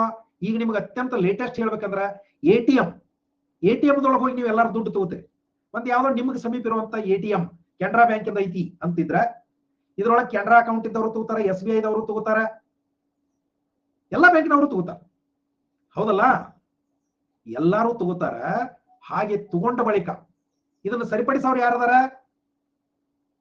NPCI ಅದ, national payments corporation of India ಅಂತ. NPCIL ಇದು ತೀರುವೆ ಮನೆ. ಇಲ್ಲಿ ATM ಟ್ರಾನ್ಸಾಕ್ಷನ್ ಗಳಿಗೆ ಸಂಬಂಧಿಸಿದಂತೆ NPCIL ಇಸ್ ತೀರುವೆ ಮನೆ. ಗೊತ್ತಾಯ್ತಾ? ಅಷ್ಟೇ ಸಿಂಪಲ್. ತಿಳ್ಕೊರಿ. ಮತ್ತೆ ಅದ್ರಾಗ ಕ್ಲಿಯರೆನ್ಸ್ ಹೌಸ್. ಕ್ಲಿಯರೆನ್ಸ್ ಅಂದ್ರೆ ಇವೆಲ್ಲ ಸೆಟಲ್ಮೆಂಟ್ ಅಷ್ಟೇ. ಹಣದ ಪೇಟೆಯ ನೇತಾರ ನಾವು ನೋಡಕತ್ತೀವಿ. ಹಣದ ಪೇಟೆಯ ನೇತಾರ, leader of money market. This money market is a system which provides, ಇಲ್ಲಿ ಶಾರ್ಟ್ ಟರ್ಮ್ ಏನು, money in the short term ಅಂತ. Money in the short term ಅಂದ್ರೆ ಎಷ್ಟ್ರಿ ಅನ್ನೋ ಪ್ರಶ್ನೆ ಬರ್ತದೆ. ಈಗ ನನಗ ಮನಿ ಕಟ್ಟಾಕ, ಮನಿ ತಗೊಳಕ ಒಂದ್ 20 ವರ್ಷ ಸಾಲ ಕೊಟ್ಟಾರ. ಮತ್ತೆ ಇದೇನ್ ಕ್ಯಾಪಿಟಲ್ ಮಾರ್ಕೆಟ್ ಅನ್ಬೇಕೋ ಮನಿ ಮಾರ್ಕೆಟ್ ಅನ್ಬೇಕೋ? ಏನಂದ್ರೂ ಸಹಿತ ಬ್ಯಾಂಕುಗಳಿಂದ ಹಣದ ರೂಪದಲ್ಲಿ, ನೇರವಾಗಿ ಹಣದ ರೂಪದಲ್ಲಿ ವಿವಿಧ ಉದ್ದೇಶಗಳಿಗೆ ಹಣಕಾಸು ದೊರೆಯೋದನ್ನ ನಾವು ಹಣದ ಮಾರುಕಟ್ಟೆ, ಹಣದ ಪೇಟೆ ಅಂತ ಕರಿತೀವಿ. ಇದು ಬ್ಯಾಂಕುಗಳ ಮೂಲಕ ಕಾರ್ಯನಿರ್ವಹಿಸ್ತದೆ. ಮತ್ ನಮ್ಗೆ ಆಗ್ಲೇ ಗೊತ್ತದ ಇದರ ನೇತಾರ ಯಾಕೆ, ಲೀಡರ್ ಯಾಕೆ ಅಂತಂದ್ರೆ, ಎಸ್, ಬ್ಯಾಂಕುಗಳೆಲ್ಲ RBI ನ ನಿಯಂತ್ರಣದಲ್ಲಿ ಇರ್ತಾವೆ. ಹಣದ ಪೂರೈಕೆಗೆ ಸಂಬಂಧಿಸಿದಂತೆ ಅಂದ್ರೆ ನಿಮ್ಗೆ ಗೊತ್ತದ, ನೆಕ್ಸ್ಟ್ ಹೋಗ್ತೀವಿ, ವಿತ್ ಇಟ್ಸ್ ಮಾನಿಟರಿ ಪಾಲಿಸಿ, ಹಣಕಾಸು ನೀತಿಯ ಮೂಲಕ ಹಣದ ಮಾರುಕಟ್ಟೆ ಅಥವಾ ಹಣದ ಪೇಟೆಯಲ್ಲಿ ಹಣದ ಪೂರೈಕೆಯನ್ನ ಹೆಚ್ಚಿಸುವ ಮತ್ತು ಕಡಿಮೆ ಮಾಡುವ ಸಾಮರ್ಥ್ಯ RBIಗೆ ಇದೆ. ಆ ಕಾರಣಕ್ಕಾಗಿ ಅದು ಲೀಡರ್. ಗೊತ್ತಾಯ್ತಾ? ದಟ್ ಈಸ್ ವಾಟ್ ಮಹೇಶ್ ಹೆಂಗೈತಿ ಗೊತ್ತಾ? ಈ ಶಾರ್ಟ್ ಟರ್ಮ್ ಅನ್ನೋದು it is a relative term. Short term ಅಂದ್ರೆ it is a relative term. ನೀವು 3 ತಿಂಗಳು ಅಂದ್ಕೋಬಹುದು, ಅದಕ್ಕೆ 6 ತಿಂಗಳು ಅಂದ್ಕೋಬಹುದು, ವರ್ಷ ಅಂದ್ಕೋಬಹುದು, 5 ವರ್ಷ ಅಂದ್ಕೋಬಹುದು, ಹಬ್ಬಬ್ಬ ಅಂದ್ರೆ 20 ವರ್ಷ ಅಂದ್ಕೋಬಹುದು, 25 ವರ್ಷ ಅಂದ್ಕೋಬಹುದು. ಇದಕ್ಕಿಂತ ಹೆಚ್ಚಿಗೆ ಅಂತೂ ಯೂಶುವಲಿ ಸಾಲ ಕೊಡೋದಿಲ್ಲ. ಹೌದಲ್ಲ? ಯಾಕಿದು ರಿಲೇಟಿವ್ಲಿ ಶಾರ್ಟ್ ಟರ್ಮ್ ಆಗ್ತದೆ ಅಂತಂದ್ರೆ, ಇನ್ನೊಂದು ಕಡೆ ಷೇರು ಮಾರುಕಟ್ಟೆ ಅಂತ ಬಂದಾಗ ಅದಕ್ಕೆ ಆಯುಷ್ ಅನ್ನೋದೇ ಇಲ್ಲ. 1900ರಲ್ಲಿ ಸ್ಥಾಪನೆಯಾಗಿರುವಂತಹ ಒಂದು ಕಂಪನಿಯ ಷೇರು ಈಗಲೂ ಕೂಡ ಚಲಾವಣೆಯಲ್ಲಿರ್ತದೆ. ಹೌದಲ್ಲ? ಸೊ ಇಲ್ಲಿ ಷೇರಿನ ಮೂಲಕ ಯಾವ ಒಬ್ಬ ಮೂಲ ದುಡ್ಡು ಕೊಟ್ಟಾನ, ಅದೇ ದುಡ್ಡನ್ನ ಆ ಕಂಪನಿ ಈಗಲೂ ಬಳಸ್ಕೊಳಕತ್ತದ ಅಂತ ಅರ್ಥ. ಆದ್ರೆ ಬ್ಯಾಂಕಿನ ವಿಷಯದೊಳಗೆ ಹಿಂಗ 100 ವರ್ಷಗಟ್ಟಲೆ ಸಾಲ ಕೊಡೋದಿಲ್ಲ. ಹೌದಲ್ರಿ? ಸೊ ಹೀಗೆ relatively short term compared to share market. ಹೌದಾ? ಸೊ ಶೇರ್ ಮಾರ್ಕೆಟ್ ಬರ್ತದ, ಅದರ ಪ್ರತ್ಯೇಕವಾಗಿ ನಾವಲ್ಲಿ ನೋಡೋಣ. ವಿದೇಶಿ ವಿನಿಮಯದ ಪಾಲಕ, custodian of foreign exchange reserves.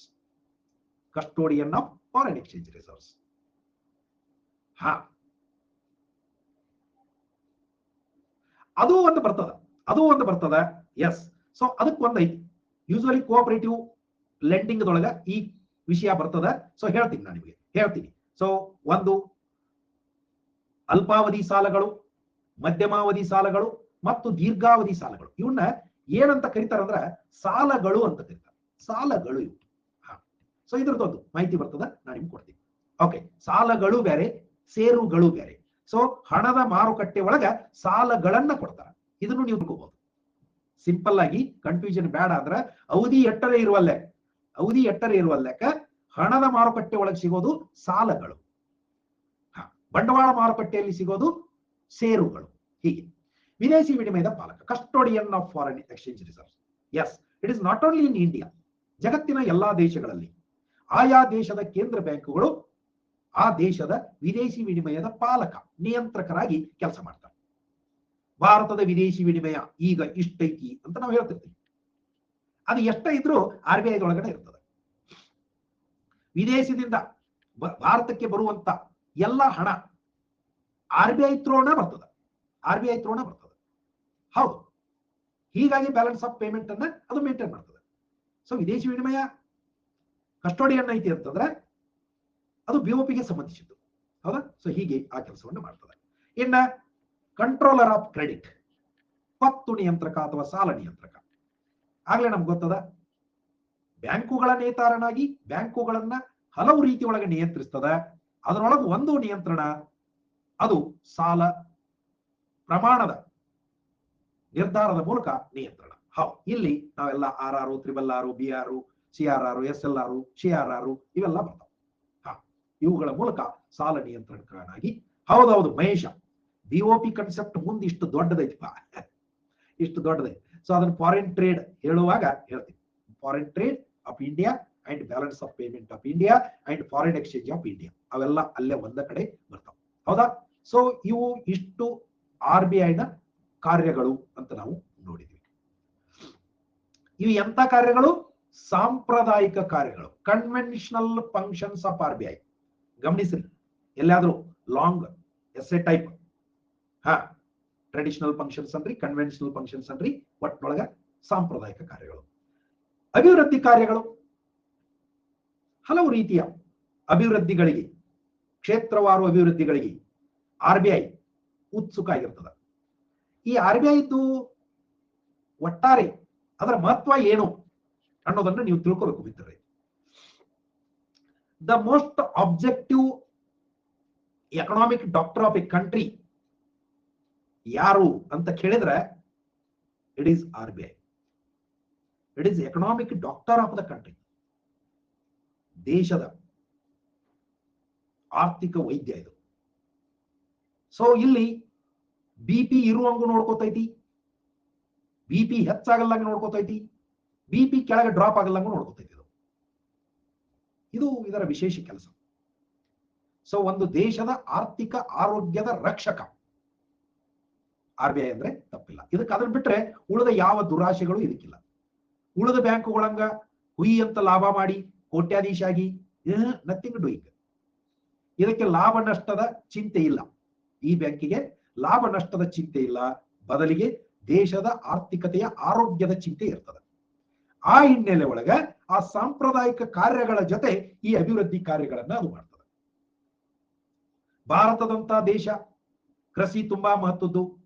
ಅದರ ಅಭಿವೃದ್ಧಿ ಮತ್ತು ಗ್ರಾಮೀಣ ಅಭಿವೃದ್ಧಿ, ಕೃಷಿ ಮತ್ತು ಗ್ರಾಮೀಣ ಅಭಿವೃದ್ಧಿ ಇವೆರಡಕ್ಕೂ ಹಣಕಾಸು ಒದಗಿಸೋದಕ್ಕ ನಾಬಾರ್ಡ್ ಮೂಲಕ ಮಾಡ್ತಾ ಇದೆ. ನಮಗೆಲ್ಲ ಗೊತ್ತದ. ನಾಬಾರ್ಡ್ ಮೂಲಕ ಕೃಷಿ ಮತ್ತು ಗ್ರಾಮೀಣ ಅಭಿವೃದ್ಧಿಗೆ ಬೇಕಾಗುವಂತ ಕ್ರಮಗಳನ್ನ ಕೈಗೊಳ್ತಾ ಬಂದದ. Directly under NABARD is, of course, it is an agency of Ministry of Finance, but it directly works under the guidelines and guidance of RBI. ಹಾಗೆ ದೇಶದೊಳಗ ಕೈಗಾರಿಕೀಕರಣ ಆಗಬೇಕು. NABARD is a government bank. It is a government bank. Of course, it is controlled by the government, but when it comes to its banking functions, it directly works under the guidelines of RBI and under the guidance of RBI.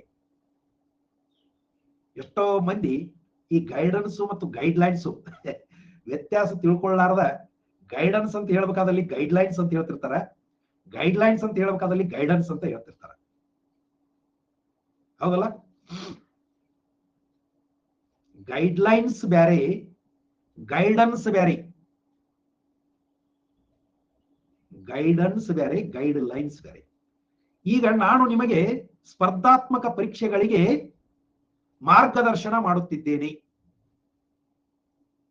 I am giving you the guidance to prepare well yourself for the competitive examinations. This is guidance. Whereas the UPSC has issued guidelines. The UPSC has issued guidelines to the students to fill their applications online. Example gottata?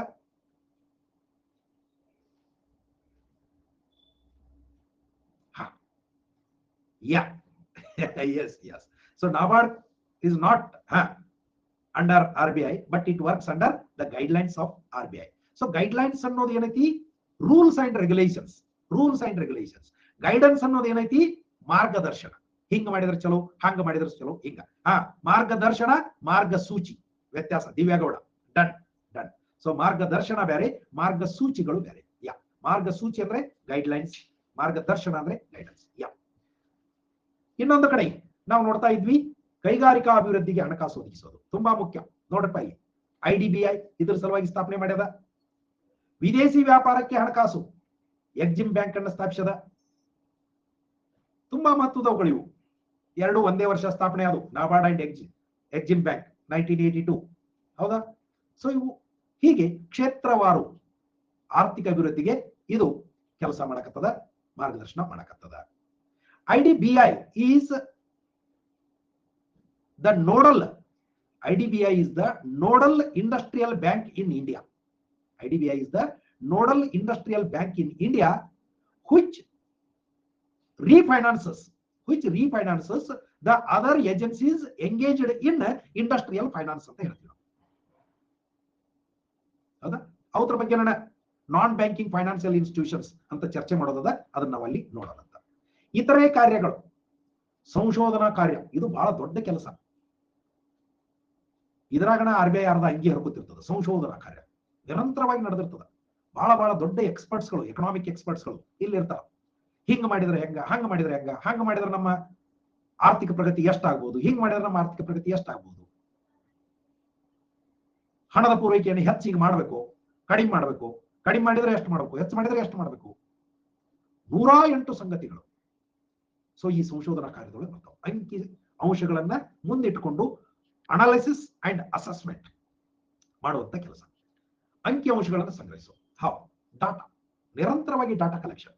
Economics ಒಳಗೆ ಮತ್ತೇನಿಲ್ಲ, they take decisions based on data, ಹೌದಲ್ಲ? So ಹೀಗೆ ಇದೊಂದು ಕೆಲಸಗಳು ಅದು ಮಾಡ್ತಿರ್ತಾವೆ. Report ಬಿಡ್ತದೆ. ತಮ್ಗೆ ಗೊತ್ತದ, ಪ್ರತಿ 15 ದಿನಕ್ಕೊಮ್ಮೆ, ಎಕ್ಸಾಂಪಲ್ ಹೇಳಕತ್ತೀನಿ ನಾನು, ಅಂತ ಜಗ್ ಮಾಡ್ತದ. ಪ್ರತಿ 15 ದಿನಕ್ಕೊಮ್ಮೆ ದೇಶದಲ್ಲಿ ಎಷ್ಟು ಹಣ ಚಲಾವಣೆಯಲ್ಲಿದೆ ಅನ್ನುವಂಥದ್ದನ್ನ ಬಿಡುಗಡೆ ಮಾಡ್ತದ. ಅದು ಎವ್ರಿ ಫೋರ್ಟ್ ನೈಟ್. ನೋಡ್ರಿ ಎಂತ ದೊಡ್ಡ ಕೆಲಸ ಅದು. ನಮಗ ಗೊತ್ತಿರೋದಿಲ್ಲ ನಮ್ಮ ಇಂತ್ಯಾಕ ರೊಕ್ಕ ಕೆಟ್ಟದಾವ ಇಲ್ಲ ಅಂತ ಹೇಳಿ, ಹೌದಲ್ಲ? ಅದು ಮುಂದೆ ಬರ್ತದ.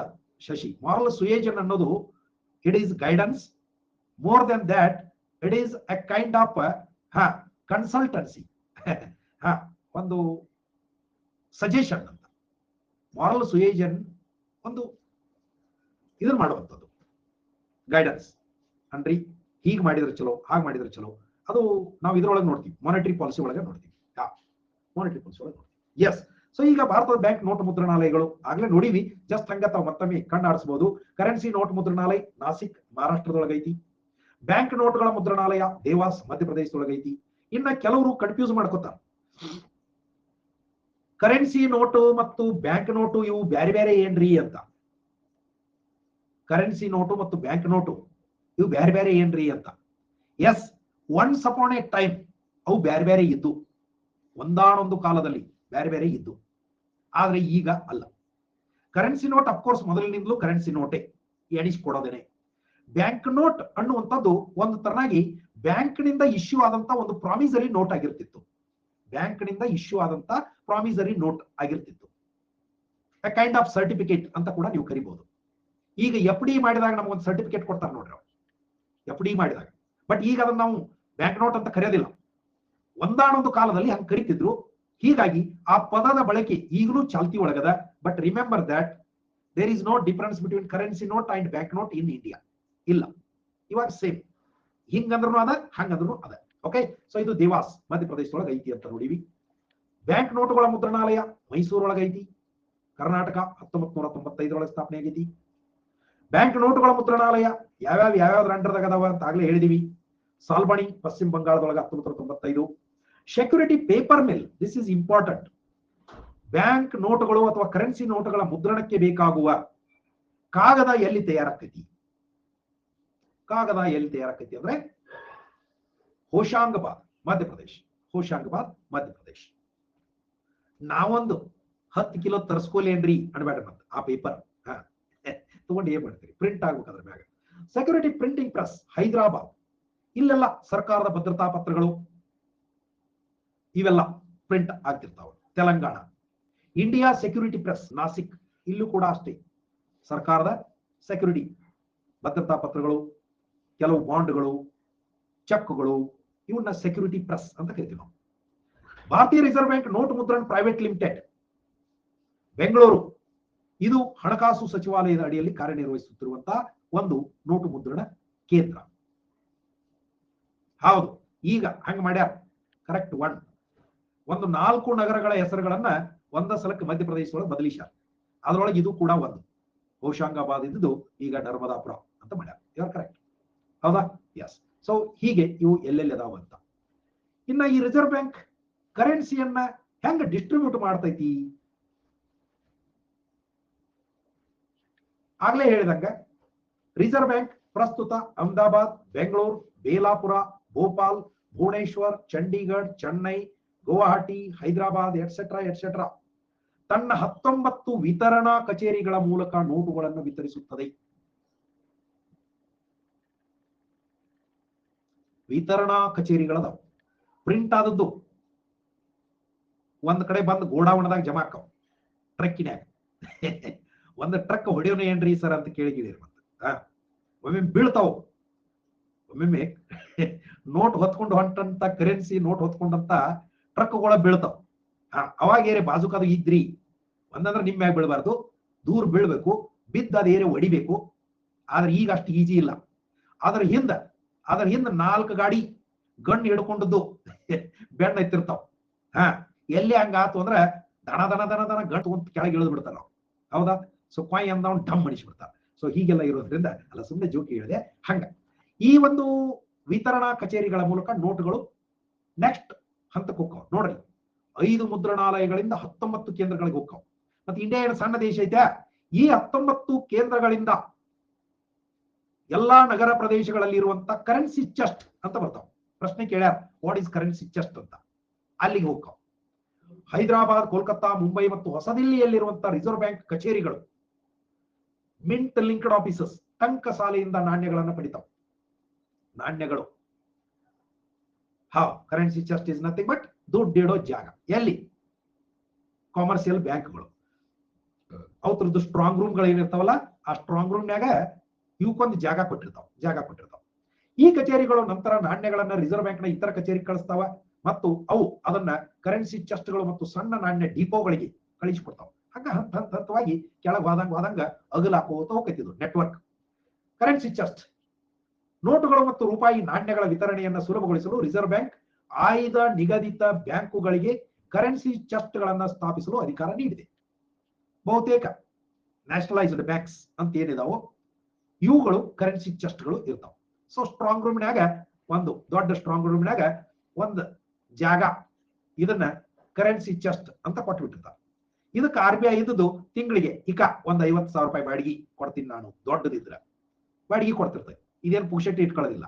ಈ ಬ್ಯಾಂಕು ಬಾಡಿಗೆ ಕೊಡ್ತಿರ್ತೈತಿ RBI. ಸೊ ಅಲ್ಲಿಂದ ಮುಂದೆ ATM ಗಳಿಗೆಲ್ಲ ಹೋಗ್ತಾವಲ್ಲ ಈ ದುಡ್ಡು, ಗರಿ ಗರಿ ಗರಿ ಕರೆನ್ಸಿ ಓದು ATM ಗಳಿಗೆ ತುಂಬುತ್ತಾರಲ್ಲ, ಅವೆಲ್ಲ ಈ ಕರೆನ್ಸಿ ಚೆಸ್ಟ್ಗಳಿಂದ ಬಂದಿರ್ತಾವ. ಇವುಗಳು ತಮ್ಮ ಕಾರ್ಯಕ್ಷೇತ್ರದ ಬ್ಯಾಂಕ್ ಶಾಖೆಗಳಿಗೆ ವಿತರಿಸಲು ರಿಸರ್ವ್ ಬ್ಯಾಂಕ್ ಪರವಾಗಿ ನೋಟುಗಳು ಮತ್ತು ರೂಪಾಯಿ ನಾಣ್ಯಗಳನ್ನು ಸಂಗ್ರಹಿಸಿಟ್ಟಿರುವ ಉಗ್ರಾಣಗಳು ಆಗ್ಯಾವ. ಸೊ 2020 ಅಂದಾಜು, ಇದು ಲೇಟೆಸ್ಟ್ ತಗೊಂಡ್ರು ಸಿಗ್ತದೆ, ಸುಮಾರು 3,367 ಕರೆನ್ಸಿ ಚೆಸ್ಟ್ಗಳು ಭಾರತದೊಳಗಿದ್ದು. ಅಂದ್ರೆ ರೌಂಡ್ ಫಿಗರ್ ನೀವು ಇವನ್ ಹೆಚ್ಚು 3,500 ಕರೆನ್ಸಿ ಚೆಸ್ಟ್ಗಳು ಇಡೀ ಭಾರತದಾದ್ಯಂತ ಅದಾವ. ಅಲ್ಲಿಂದ ಅಂದ್ರೆ ಪೂರ್ತಿ ಹೊಸ ನೋಟ್ ಇರುವುದು ಇಲ್ಲಿಂದ ಬೇರೆ ಬೇರೆ ಕಡೆ ಎಲ್ಲ ಕಡೆ ಡಿಸ್ಟ್ರಿಬ್ಯೂಷನ್ ಆಗ್ತಾವ. ಯಾವ ಮುಖಬೆಲೆಯ ಬ್ಯಾಂಕ್ ನೋಟ್ಗಳು ಪ್ರಸ್ತುತ ಚಲಾವಣೆ ಒಳಗದಾವ? ಇದು ಎಲ್ಲರಿಗೂ ಗೊತ್ತೈತಿ, ಆದ್ರೂ ಗಮನಿಸ್ತಾ ಇರಬೇಕು. ಪ್ರಸ್ತುತ 10 ರೂಪಾಯಿ, 20 ರೂಪಾಯಿ, 50, 100, 200, 500, 2,000.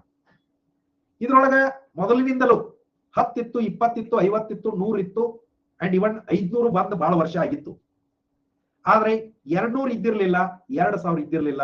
ಇವನು ಹೊಸದಾಗಿ ಸೇರ್ಸ ಸದ್ಯ 3,054 ನೋಡ್ ಕಡಿಮೆ ಮಾಡ್ಯಾರ. ಬಾಡಿಗೆ ಹೆಚ್ಚಾಗ್ಸಕೈತಿ. ಆಮೇಲೆ RBIಗೆ ಒಂದಿಷ್ಟನ್ನು ಕ್ಯಾನ್ಸಲ್ ಮಾಡಿಸಿರ್ಬೋದು, ಏನಾದ್ರು ಆಗ್ಬೋದು. ಸೊ ಇಷ್ಟು ಮುಖಬೆಲೆಯ ನೋಟುಗಳು ಈ ಸದ್ಯ ಅದಾವ. ಮೊದಲು ಇದ್ದಂತ 1 ರೂಪಾಯಿ, 2 ರೂಪಾಯಿ, 5 ರೂಪಾಯಿ ಮುಖಬೆಲೆಯ ನೋಟುಗಳು ಈಗ ಮುದ್ರಣ ಆಗ್ತಾ ಇಲ್ಲ. 1, 2, 5 ಇವು ಈಗ ಇಲ್ಲ. ಹೌದು, 1000 ಆಲ್ಸೋ ರಿಪ್. ಈ ನೋಟುಗಳನ್ನ ಬ್ಯಾಂಕ್ ನೋಟುಗಳೆಂದು ಕರೆಯಲಾಗುತ್ತದೆ. ನೋಟ್ ಇದೆ 10, 20, 50, 200, 500, 2,000 ಇವುಗಳನ್ನು ಬ್ಯಾಂಕ್ ನೋಟುಗಳಂತ ಕರೆಯಲಾಗುತ್ತದೆ, ಏಕೆಂದರೆ ಅವುಗಳನ್ನು ಭಾರತೀಯ ರಿಸರ್ವ್ ಬ್ಯಾಂಕ್ ಬಿಡುಗಡೆ ಮಾಡಿದೆ. ಹೌದು, ರಿಸರ್ವ್ ಬ್ಯಾಂಕ್ ಬಿಡುಗಡೆ ಮಾಡಿರೋದ್ರಿಂದ ಅದು ಬ್ಯಾಂಕ್ ನೋಟು. ಅದನ್ನೇ ನಾವು ಕರೆನ್ಸಿ ನೋಟು ಅಂತ ಕರಿತೀವಿ. 2 ಮತ್ತು 5 ರೂಪಾಯಿ ಮುಖಬೆಲೆಯ ನೋಟುಗಳ ಮುದ್ರಣವನ್ನು ನಿಲ್ಲಿಸಲಾಗಿದೆ. ಒಂದಂತೂ ಅದಕ್ಕೆ ಮೊದಲ ನಿಂತು ಹೋಗಿತ್ತು. ಈ 1 ರೂಪಾಯಿ ಫೈನಾನ್ಸ್ ಮಿನಿಸ್ಟ್ರಿಯಿಂದ ಪ್ರಿಂಟ್ ಆಗ್ತಾ ಇತ್ತು. ಅವಾಗ ರೆಗ್ಯುಲರ್ ಫಿಕ್ಸ್ಡ್ ಕ್ವಶನ್ ಇದು, 1 ರೂಪಾಯಿ ಮೇಲೆ ಯಾರ ಸಹಿ ಇರುತ್ತದೆ ಅಂತ. ಹಣಕಾಸು ಕಾರ್ಯದರ್ಶಿ ಇರ್ತಿತ್ತು ಅವಾಗ, ಫೈನಾನ್ಸ್ ಸೆಕ್ರೆಟರಿ. ಈಗ ಇಲ್ಲ. 2 ರೂಪಾಯಿದಿಂದ ಮುಂದಿನ ಎಲ್ಲಾ ಮುಖಬೆಲೆಯ ನೋಟುಗಳ ಮೇಲೆ RBI ಗವರ್ನರ್ ಸಹಿನ ಇರ್ತಿತ್ತು. ಈಗ 1 ರೂಪಾಯಿನೂ ಇಲ್ಲ, 2, 5 ಇಲ್ಲ, 10ರಿಂದ ಶುರು ಆಗ್ತದ. ಹಿಂಗಾಗಿ ಎಲ್ಲಾದ್ರ ಮ್ಯಾಲೂ ಕಾಯಿನ್ ಮೇಲೆ ಯಾರ ಸಹಿ ಇರ್ತದೆ? ಯಾರ್ದು ಇರೋದಿಲ್ಲ. ಹೌದು, ಎಲ್ಲಾ ಕರೆನ್ಸಿಗಳ ಮ್ಯಾಗ RBI ಗವರ್ನರ್ ಕರೆನ್ಸಿ ಇರ್ತದೆ. ಇದುವರೆಗೆ ಮುದ್ರಿಸಿದ ಅತ್ಯಧಿಕ ಮುಖಬೆಲೆಯ ನೋಟು ಯಾವುದು? Highest denomination currency in India. ನೋಡ್ರಿ, 1938ರಲ್ಲಿ ಮೊದಲ ಬಾರಿಗೆ 10,000 ರೂಪಾಯಿ ನೋಟ್ ಆಗಿದ್ದು, ಇದನ್ನ ಜನವರಿ 1946ರಲ್ಲಿ ಅಮಾನ್ಯಗೊಳಿಸಲಾಯಿತು.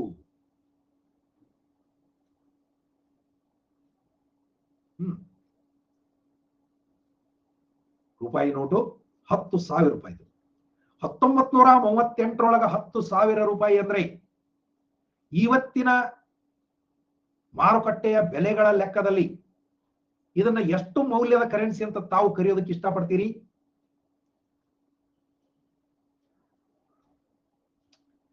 It is minimum 1 CR. Minimum I see minimum 1 CR, 1 ಕೋಟಿ ರೂಪಾಯಿ ಇವತ್ತಿನ ಲೆಕ್ಕಕ್ಕೆ. ಯಾಕಂದ್ರ 1938ರೊಳಗ 10,000 ರೂಪಾಯಿಗೆ ಕನಿಷ್ಠ 100 ಎಕರೆ ಭೂಮಿಯನ್ನ ಕೊಂಡುಕೊಳ್ಳಬಹುದಾಗಿತ್ತು. ಅಗ್ರಿ ಕಡಿಮೆ ಅಂದ್ರೆ ನಾ ಹೇಳಕತ್ತೀನಿ. ಇದು 10,000 ರೂಪಾಯಿಗೆ 100 ಎಕರೆ ಭೂಮಿಯನ್ನ ಕೊಂಡುಕೊಳ್ಳಬಹುದು. ಈಗ 1 ಕೋಟಿ ತಗೊಂಡು ಹೋದ್ರು 10 ಎಕರೆ ಭೂಮಿ ಬರೋದಿಲ್ಲ ನಿಮಗೆ, ಹೌದಾ? ಸೊ ಹೀಗೆ ಆವಾಗ ಅದು ಬಹಳ ಬಹಳ ದೊಡ್ಡ ಬೆಲೆ ಉಳ್ಳಂತದ್ದು. ರಿಲೇಟಿವ್ ಹೇಳಕತ್ತೀನಿ ನಾನು, ರಿಲೇಟಿವ್ ಹೇಳಕತ್ತೀನಿ. ರಿಲೇಟಿವ್ ವ್ಯಾಲ್ಯೂ ಹಿಂಗಂತಲ್ಲ. It cannot be converted relative value, ಹೌದಾ? ಅಷ್ಟು ದೊಡ್ಡದು. 10,000 ನೋಟನ್ನ 1954ರಲ್ಲಿ ಮತ್ತೆ ಪರಿಚಯಿಸಲಾಯಿತು. ಎಂತ ಅನಾಹುತ ಇರ್ಬೇಕು ನೋಡ್ರಿ. 10,000 ನೋಟ್ ಇಟ್ಟುಕೊಂಡು ನಾವು ಎಷ್ಟು ಶ್ರೀಮಂತ ಇರ್ಬೇಕು ಅದನ್ನ ವಿಚಾರ ಮಾಡಿದ್ವಿ ಆ ಕಾಲದೊಳಗೆ.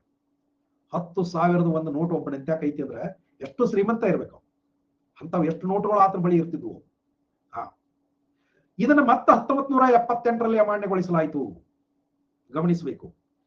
ಹೀಗಾಗಿ ಲಾಸ್ಟ್ ಟೈಮ್ ಪ್ರಶ್ನೆ ಬಂದಿತ್ತು, ನೋಟು ಅಮಾನ್ಯೀಕರಣ ಇದೇ ಮೊದಲ ಬಾರಿಗೆ ಭಾರತದಲ್ಲಿ ನಡೆದಿದೆ ಅಂತ ಹೇಳಿಕೆ. ಅದು ಸುಳ್ಳು. ಯಾಕಂದ್ರೆ ಈಗಾಗಲೇ 2 ಬಾರಿ ಆಗ್ಯದ. 1946, 78, 2016. ಸೊ ಹೀಗಾಗಿ ಒಟ್ಟು 3 ಬಾರಿ ನೋಟುಗಳ ಅಮಾನ್ಯೀಕರಣ ಆಗಿದೆ ಅಂತ, ಹೌದಾ? ನೋಟುಗಳ ಅಮಾನ್ಯೀಕರಣ 3 ಬಾರಿ ಆಗ್ಯದ. 1946, 1978, ಲೇಟೆಸ್ಟ್ ಈಸ್ 2016. 2016 ಗೊತ್ತಿರಬೇಕು, ಸರಿನಾ? ಇನ್ನ ಕರೆನ್ಸಿ ಪೇಪರ್ ಯಾವುದರಿಂದ ಮಾಡ್ತಾರ ಅಂತ ಒಂದು ಪ್ರಶ್ನೆಗೆ, ಪ್ರಸ್ತುತ ಭಾರತದಲ್ಲಿ ನೋಟುಗಳ ಮುದ್ರಣಕ್ಕಾಗಿ ಬಳಸುತ್ತಿರುವ ಕಾಗದವನ್ನು 100% ಹತ್ತಿಯನ್ನ ಬಳಸಿ ತಯಾರಿಸಲಾಗುತ್ತದೆ. ನೋಡ್ರಿ, ನಿಮ್ಮ ಕೈಯಾಗಿರೋ ನೋಟುಗಳು ಯಾವುದರಿಂದ ಮಾಡಲ್ಪಟ್ಟಾವ ಅಂದ್ರೆ ಹತ್ತಿಯಿಂದ ಮಾಡಲ್ಪಟ್ಟಾವ. ಹತ್ತಿಯಿಂದ. ಭಾರತೀಯ ನೋಟುಗಳ ಭಾಷಾ ಫಲಕದಲ್ಲಿ ಎಷ್ಟು ಭಾಷೆಗಳು ಕಾಣಿಸಿಕೊಳ್ತಾವ? 15, ಇನ್ಕ್ಲೂಡಿಂಗ್ ಇಂಗ್ಲಿಷ್, ಹೌದಾ?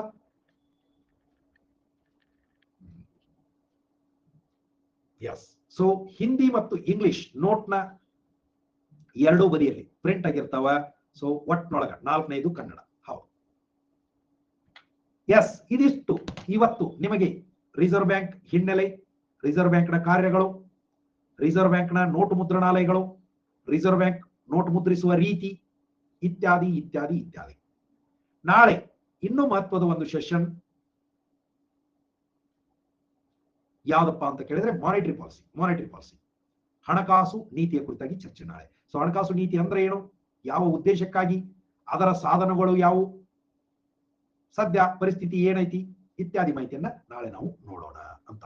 ಸಾರ್ ಅದು ಲೋನ್ಸ್ ಹೇಳಿ ಒನ್ಸ್ ಅಂತ. ಯಾವ ಲೋನ್ಸ್ ಅಪ್ಪ? ಎಕ್ಸ್ಪ್ಲನೇಷನ್ ಜಾಸ್ತಿ ಇರಲಿ ಸರ್ ಅಂತ ಮಹೇಶ. ಯಪ್ಪ ಜಾಸ್ತಿ ಇರಲಿ ಅಂದ್ರೆ ಅದನ್ನ ಹೇಳ್ತೀನಿ ಶಶಿ, ಅದನ್ನ ಹೇಳ್ತೀನಿ ಎಕ್ಸಾಕ್ಟ್ ಪೀರಿಯಡ್ ಅನ್ನು ನಿಮ್ಗೆ ಕೊಡ್ತೀನಿ. Okay, I remember it. But actually ಅದು ಇಲ್ಲಿ ಬರೋದಿಲ್ಲ, ಇದ್ರ ವ್ಯಾಪ್ತಿ ಒಳಗೆ ಬರೋದಿಲ್ಲ, ಕೋಆಪರೇಟಿವ್ ಲೆಂಡಿಂಗ್ ಒಳಗೆ ಬರ್ತದ, ಅಲ್ಲಿ ಹೇಳ್ತೀನಿ ಒಟ್ಟಿನೊಳಗೆ ಹೇಳ್ತೀನಿ. ಓಕೆ, ಸೊ ಸರ್ಪ್ಲಸ್ ಮೀಟ್ ಆಗವಲ್ಲ, ಅಲ್ಲ ಇವನ ಯಾವ ಪರಿ ದುರಾಸೆ ಯಾವದಿಲ್ಲ ನೀನು. ಎಸ್ ಹೇಳ್ತೀನಿ. ಓಕೆ, ಇರ್ಲಿ. ಸೊ ಒಂದು ಮಿತಿ ಒಳಗ ಹೋಗುವಂತದ್ದು ಮಾಡೋಣ, ಸರಿನಾ? Okay, thank you so much. ಸಿಗೋಣ ರಾತ್ರಿ 8ಕ್ಕೆ ಯೂಟ್ಯೂಬ್ದೊಳಗ. ಅದನ್ನ ಬಿಟ್ರೆ ಸೀದಾ ನಾಳೆ ಮುಂಜಾನೆ 7 ಗಂಟೆಗೆ ಅಂದಂಗ. ಇವತ್ತು ಮುಂಜಾನೆ ಕೆಲವ್ರು ಇದ್ರಿ, ಕೆಲವ್ರು ಇದ್ದಿರ್ಲಿಲ್ಲ ಅಂದ್ರೆ ಅದ್ರಾಗ ನಮ್ಮ ಅತಿ ಹಳೆಯ ಮಿತ್ರರು ಮಹೇಶ್ ಸ್ಕ್ವೇರ್ಗಳು, ಶಶಿ. ಸೊ ಮುಂಜಾನೆ ನೀವು ಇದ್ರೋ ಇಲ್ಲೋ ಗೊತ್ತಿಲ್ಲ. ಹೌದು, ಇವತ್ತು first time 1000 live viewers cross ಆಗ್ಯದ. ನಿಮಗೆಲ್ಲರಿಗೂ ಧನ್ಯವಾದಗಳು ನನ್ನ ಕಡೆಯಿಂದ. ಸೊ ಮೊದಲಿನಿಂದಲೂ ನೀವು ನನ್ನನ್ನ ಬಹಳ ಬೆಂಬಲಿಸಿ ಬಹಳ ಪ್ರೀತಿಯಿಂದ ಬಂದಿದ್ದೀರಿ. ಸೊ ನಿಮ್ಮೆಲ್ಲರ ಪ್ರೀತಿ ಅಭಿಮಾನದಿಂದಾಗಿ ಇವತ್ತು ಏನ್ರಪ್ಪ ಅಂತ ಕೇಳಿದ್ರೆ 1200 ಅದಕ್ಕೂ ಹೆಚ್ಚು ವಿದ್ಯಾರ್ಥಿಗಳು ಫಸ್ಟ್ ಟೈಮ್ 1000 ಮಾರ್ಕ್ ಕ್ರಾಸ್ ಆಗ್ಯದ ಲೈವ್ ಸ್ಟೂಡೆಂಟ್ಸ್. ಸೊ ಈ ಬೆಂಬಲ ನನಗೇನದು ಕಿರೀಟ ಅಂತಲ್ಲ ಅಥವಾ ಅದೇನು ಇದನ್ನಂತಲ್ಲ, ಬಟ್ ಒಬ್ಬ ಶಿಕ್ಷಕನಿಗೆ ದೊರೆಯುವ ಖುಷಿ ಅದು, ಹೌದಾ? ಸೊ ನಾವು ಹೆಚ್ಚು ಬಂದ್ರು ಹಾಗೆ ಇರ್ತೀವಿ, ಕಡಿಮೆ ಬಂದ್ರು ಹಾಗೆ ಇರ್ತೀವಿ, ಅದು ಮಾತು ಬೇರೆ, ಬಟ್ ಅದೊಂದು ಖುಷಿ, ಹೌದಾ? ಸೊ ನಿಮ್ ಜೊತೆ ಹಂಚ್ಕೊಳ್ಬೇಕನಿಸ್ತು, ಅದಕ್ಕಾಗಿ ಥ್ಯಾಂಕ್ ಯು. ಕ್ವಶನ್ಸ್ ಸೂಪರ್ ಇದ್ದು ಅಂತ ಮಹೇಶ್ ಹೇಳಕತ್ತಾರ. Thank you Mahesh ji. Abhilasha, yes, thank you so much. So ಸಿಗೋಣ ಹಾಗಿದ್ರೆ ಮತ್ತೆ ನಾಳೆ. ಮಾಡ್ಬೇಕು ಶಶಿ, ಮಾಡ್ಬೇಕಪ್ಪ, ಹಿಂಗಪ್ಪ ಒಂದೀಟ್ ಕೆಲಸಗಳು ಹಂಗ ಹಿಂಗ ಇರ್ತಾವ. Sir I need more explanation ಅಂತ ಶೋಭಾ. ಮಾಡೋಣಪ್ಪ. ಅಯ್ಯೋ, ನಾನು ಎಕ್ಸ್ಪ್ಲನೇಷನ್ ಮಾಡವ ಅಂದ್ರೆ ನೀವು ಬ್ಯಾಸ ತಗೋಬೇಕು, ಅಂತ ಎಕ್ಸ್ಪ್ಲೇನ್ ಮಾಡೋ ಮನುಷ್ಯ ನಾನು. ಬಟ್ ಇಲ್ಲಿ ಸಮಯದ ಮಿತಿ ಅನ್ನೋದು ಒಂದಿರ್ತದ, ಅದಕ್ಕೆ ಅನುಗುಣವಾಗಿ ನಾವು ರೆಸ್ಟ್ರಿಕ್ಟ್ ಮಾಡ್ತಿರ್ತೀವಿ, ಓಕೆನಾ? ಅದರ್ವೈಸ್ ನೀವು ನೋಡಿರ್ಬೋದು, I don't know about others, but ನಾನು ಎಂದು ಒಂದ ತಾಸಿನ ಕ್ಲಾಸ್ ಮುಗಿಸೋದೇ ಇಲ್ಲ, ಹೌದಲ್ಲ? ಒಂದ ತಾಸಿನ ಕ್ಲಾಸ್ ಮುಗಿಸೋದೇ ಇಲ್ಲ, ಎಕ್ಸ್ಟೆಂಡ್ ಆಗೇ ಇರ್ತದೆ ಸಾಮಾನ್ಯವಾಗಿ, ಹೌದಾ? ಎಸ್. So thank you.